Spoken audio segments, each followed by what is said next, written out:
Well, over the past few days, a bombshell revelation from a Pentagon insider, a whistleblower, who's come forward to admit that the United States has alien craft, off-world vehicles that we've been reverse engineering for many, many years. They've been suppressing it from the public. And this whistleblower came forward with a complaint about this suppression. Listen to David Grush with this complaint. When you say crash retrieval, what do you mean? These are retrieving non-human origin technical vehicles, call it spacecraft if you will. It's probably not the right parlance, but no kidding, non-human, exotic origin vehicles that have either landed or crashed. We have spacecraft from another species. We do, yeah. How many? Quite a number. So immediately alarm bells go off. Is this a psychological operation? How legitimate is this? Haven't we known this for many, many years? What is actually going on here? Well, someone who's been diving deep into this is Joshua Reed from the Red Pill Project, diving through emails and documents and sources on this to find out if this individual is legitimate or are we facing a psychological operation. And I'm thrilled to welcome Joshua to Redacted for the first time. Joshua, welcome. Thanks, Clayton. Appreciate you having me here. Absolutely. So, I have to say, being around this game, the paranormal game, for so many years, and being around these people who've worked on these secret space projects and so forth, and to hear these revelations, my immediate reaction always is, why now? Is this a psychological operation? And many in our audience would believe that is the case. But you've uncovered some very fascinating information. I'd love for you to share it with our audience. And what have you discovered about this guy, David, and his history? Yeah, listen, I spent 10 years in the United States Navy. I worked on missile weapons defense systems. I've had my own experiences while in the Navy with these types of things, 2004, 2006 specifically. So I'm familiar with this. I've been studying this topic for well over 2.5 decades. I've been a researcher, investigator in this stuff. I do my own shows, investigations, research. And this topic just fascinates me, especially more so in recent years. When this broke, there was something that caught my interest, and this was Inspector General McCullough, who was his lawyer representing him. And so there's a backstory behind Inspector General McCullough. If people remember this gentleman was the Inspector General of the intelligence community that was testifying on the Hillary Clinton email scandal back in 2015 with Congressman Chaffetz in Congress. When he was asked what was in these emails, he came out and said they're Orcon, they're SAP projects. I can't tell you this. They're classified. It's a need to know. Only me and my team had a summary briefing on these SAP programs.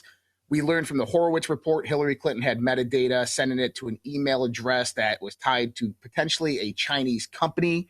And that's kind of where these emails were floating around going to China. My research for the last 4 years has uncovered what potentially was in those emails Hillary Clinton was forwarding and replying to. And what we find is we know that they're somehow connected to SAP programs, special access programs, the highest, most classified programs of our military, DOD, DOE, NASA. Well, when Donald Trump came in, Mike Pompeo shut down all these educational exchange programs that Barack Obama had started. And so my investigation really started early on. I was looking 1998, Bill Clinton giving nuclear secrets away, 2006, various different nuclear incidences, 2008, nuclear incidences.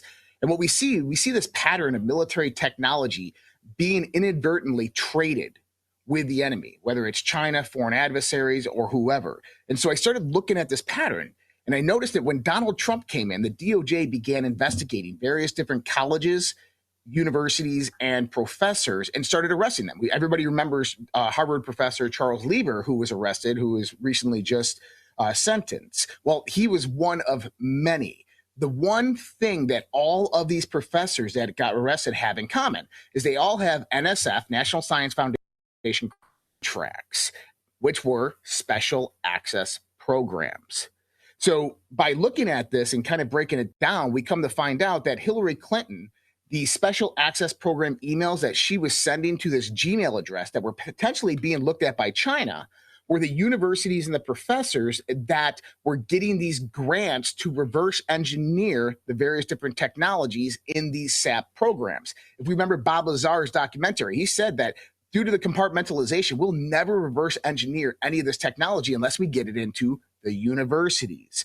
For the longest time, the other side of the deep state's been trying to get their hands on this. So now this revelation comes up that Hillary Clinton's emails were potentially selling this information to China, other foreign adversaries of these SAP programs. China would come in, fund that university, bring that professor over to China, get the information out of these professors of whatever SAP programs they were working on, and then highly advance their technology in 1 decade to become equivalent with the United States of America. So Inspector General McCullough is this man who was read into these programs specifically. Now, Clayton, this is where it gets really interesting. I was talking to one of my sources last night about this project, or about what just happened with this whistleblower. This is what he told me, and he actually predicted that this event was going to happen. He said that there's more than one whistleblower. I think there's approximately three. The other 2 are the ones who have the first-hand information on this. Not only that, but they have the actual evidence. They have video, photographic evidence of what happened. And we know this because when they filed a whistleblower complaint, they had a fear for their life. They're transitioning out of their careers in the military and the intelligence community. They're transitioning into defense contracting. One of them knew the location of where these craft are supposedly stored. And so they feared for their life that potentially there could be pushback on them, and they felt the need to come forth on this. So they went to the whistleblowers intelligence community. They got introduced to congressmen. They testified in front of a group of congressmen. Now, we've heard of an Indiana congressman. Well, we can confirm this later, but it's, from what I'm hearing, it's Andre Carson. Andre Carson is this congressman that they testified in front of, along with a few others. And the congressman didn't take these guys seriously. But what ended up happening is they pulled out the evidence, a DVD, and they showed these congressmen video evidence of intelligence community members communicating with extraterrestrials. After these videos were shown to congressmen, they were noticeably shaken in fear. One of them was holding a piece of paper and could not stop shaking. Another was drinking water profusely. And this is when they began to take this very, very seriously and introduce these gentlemen to the former Inspector General of the intelligence community, McCullough. Hence, he enters the picture as someone who understands these SAP programs, been read into these programs from back in the day, and is now representing these gentlemen. And there's more here too, but I know you got some comments on this. Well, yeah, I mean, a lot comes to mind here, right? So that all sounds legitimate, right? That it absolutely sounds legitimate. But then my mind goes to the cynical. I've just become such a cynical bastard in my older age now. And I know you are too, probably in that world covering these stories, which is, you see Senator Marco Rubio over a number of years, over the past few years, really publicly talking about this. And I've interviewed him a couple of times, not specifically on this subject, but where he has wanted to extend, of course, the Space Force, the concern about this threat, right? And this is where I wonder if these guys are being fed this information. They're being fed this information to come forward in front of these members of Congress, scare these members of Congress on purpose. See, this is where my cynical mind goes, right? So they're scaring them on purpose. They immediately hook them up with the former head of the Inspector General.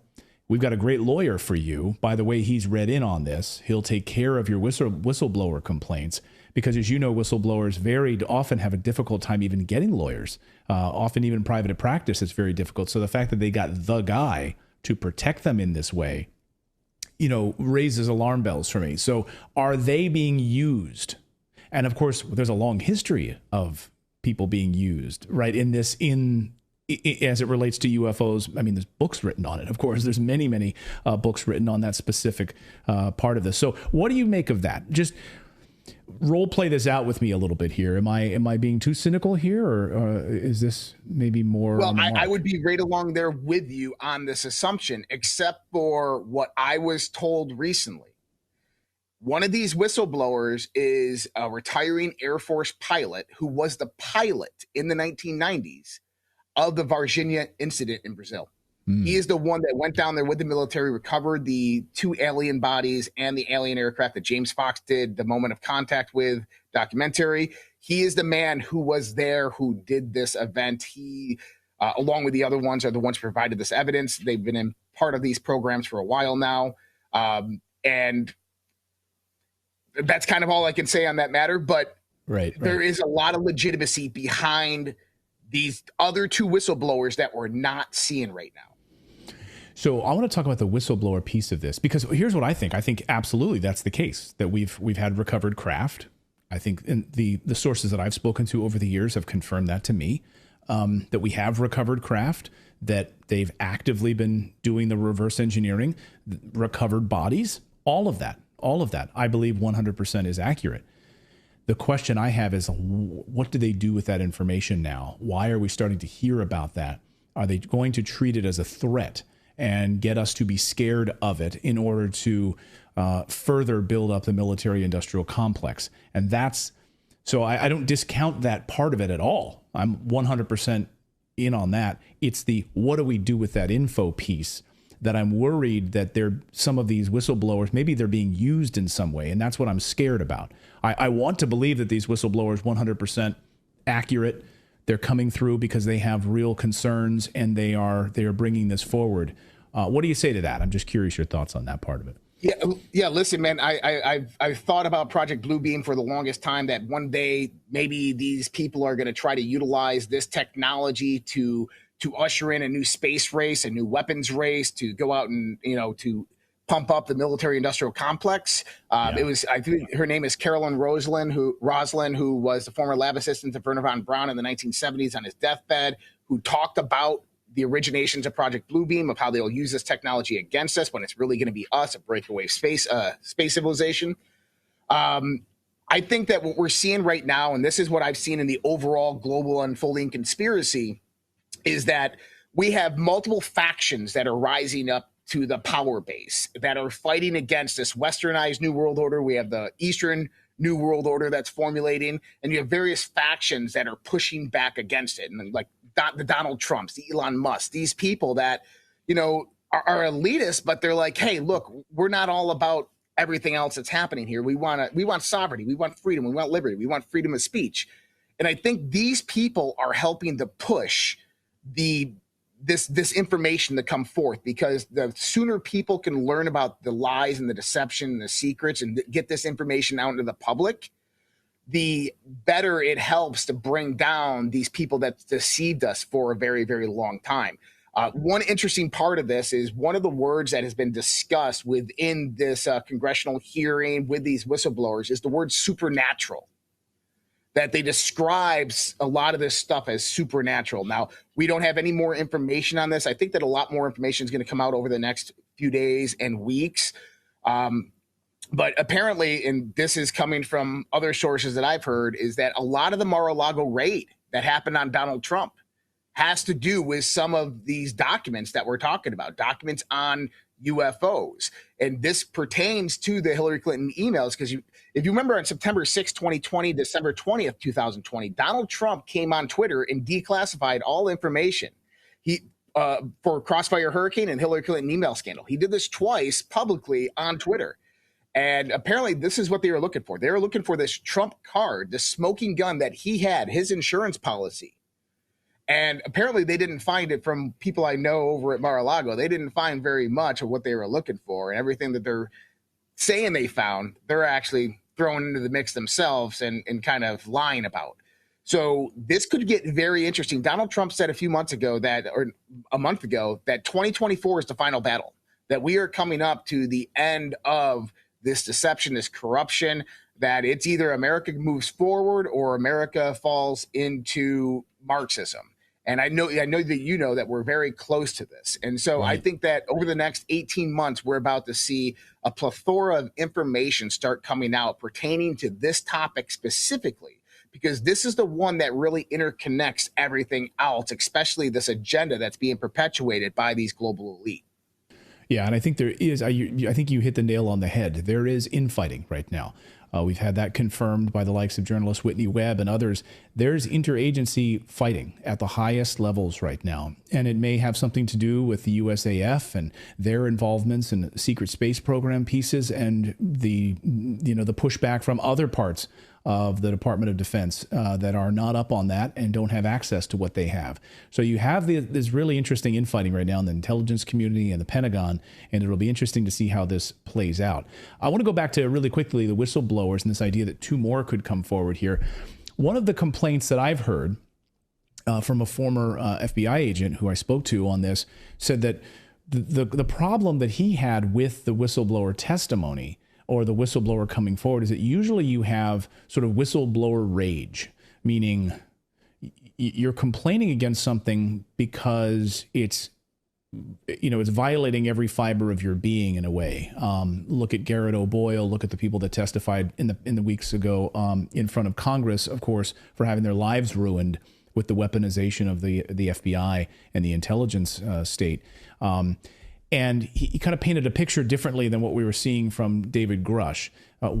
What specifically is the complaint? Well, what is the complaint from these whistleblowers where they felt like their life was in jeopardy? They felt like that this was in violation of every fiber of their being. And I'm just curious on that piece of it. You probably have a lot more knowledge in depth on that side of it, given the fact that these other whistleblowers were involved. Could you speak to that a little bit? Well, yeah, and one of my best friends is actually a DOD whistleblower, certified DOD whistleblower during the Trump administration. And he absolutely has that rage, and he was targeted and persecuted. He lost his clearances. He lost, his over 20-year career in the military. He lost his pension. He lost all of this stuff. It ended up getting it back, and now he's doing better, and he's still got his complaints out there. With this, from what I've been told, is this was clearly about self-preservation, is that apparently one of the whistleblowers knows the location of where these craft are being kept, and it had came out into the public somehow. Something had happened where it came out in the public, and he was afraid for his life, and this is what prompted that specifically. And the talk on the whistleblower aspect of this, like Grush, he's 34 years old. His career is over. If there's no legitimacy to this and nothing else happens from this, he's done. His clearance is gone. They will retaliate against him. He'll never work in the industry again. The same thing with these other two men who are potentially going to move on to defense contractors. Their lives are over if they're lying about this, if this is bad information, if they're being prompted to give this information out there and it's not real or fake. They're done. And so there's a lot at risk coming out publicly about this information that these men are going to be facing. So I think that also brings a level of legitimacy to this story, because why would you lie? And if you're not knowingly lying, you're being fed this information, well, then at least you're coming out in good faith to bring this information forward. And there's got to be at least some truth in it, because here's the thing is there wouldn't be a classified version and then a declassified version. There wouldn't be video evidence, DVDs shown to Congress, which made them noticeably shake if this was false information, at least in my perspective. That's a great point, and I had not heard that part of the story, and that does provide a significant level of legitimacy there to this. So thank you for that. And I think you're right about that. If they came across or stumbled across information where they knew that these bodies were being kept, where these craft were being held, whether it's Wright-Patterson Air Force Base or MacDill Air Force Base or these other places, and they knew and this information had gotten out and they were fearing for their lives, that could lend a level of credence that we hadn't heard before. What about these DVDs? And what about these craft and this evidence? Do we know where that evidence sits? And so many in our audience, I'm sure in your audience as well, would say, when can we see this video? When can we see these DVDs? Where is that? Will we ever get to see it? So from what I am hearing is the evidence is their insurance policy. It is in the hands of two prominent UFO researchers. And yes, that they've seen this evidence, they verified it. That's why a lot of this is being pushed and the interviews are coming. I don't know if this evidence is going to be coming out into the public because it is their insurance policy. Right. But I will say that one of the most prominent UFO documentarists out there has this information apparently. Okay, I think I know who that is. And wow, that's fantastic. And I hope we get to see it, because for some people, they won't believe it until a craft lands on their house. And despite all of the high-level members of the military who on their deathbed have come forward about this program, written extensively about it, almost went to their grave holding this information privately, where family members felt the need to even come forward and clear their parents' names because of there's so much now, overwhelming evidence on this. But again, people want to see the visuals. They want to see a craft landing on their front lawn in order to, the day the earth stood still style, to actually have this confirmation of it. So you believe in the next few days, we're going to hear more about this, and we could hear from these other whistleblowers. Do you think that they will come forward, the other two that you spoke about? I think that it's a matter of time. I think that they will eventually come forward, at least one of the other ones. And I don't know if it's going to be the next few days, next few weeks. I know there's another expose coming out this Sunday, I believe, from the debrief and a few others. I know there was an interview dropped last night from a French newspaper, which is kind of odd, from Grush. He did an interview with a French newspaper. We know he can't be paid for money because of this information, because he is a whistleblower. So that was kind of odd, but I think that over the next few weeks, we're probably going to have more information come forth. And this could potentially be the people that come forth that start off this cascade event. We got to remember, back in December of 2022, Congress said that, look, this is black budget money. This is not sanctioned congressional money. Anybody taking part in these programs, we can prosecute you. These are illegal programs. And so we're urging these people to come forth, because if we find out you're involved in these projects afterwards, we can bring criminal proceedings up against you. So this is another threat to these people who are working on these projects to come forth and become whistleblowers and bring this information forward. Yeah, these black book off the books projects that not being run through Congress.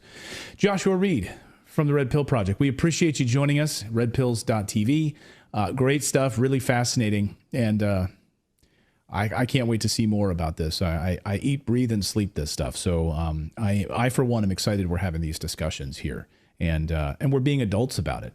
Gone are the days, I hope, of local newscasts at the end of their newscast doing a UFO story and they play X-Files music under it. Really childish stuff. Like, we're having high-level adult conversations about something that I think is one of the biggest stories of all time. So thank you for bringing this to us. Thanks, Clayton. Appreciate it. Thank you so much for watching this segment here at Redacted. We are live every day at 4 p.m. Eastern Time, trying to share the stories that the mainstream media will not cover. You should also come over and join our community of Redacted Rebels over at redacted.inc. That's our private locals community where we can share exclusive content that we simply cannot share here on YouTube. Come over and join the rebellion together right now by going to redacted.inc. We'll see you next time.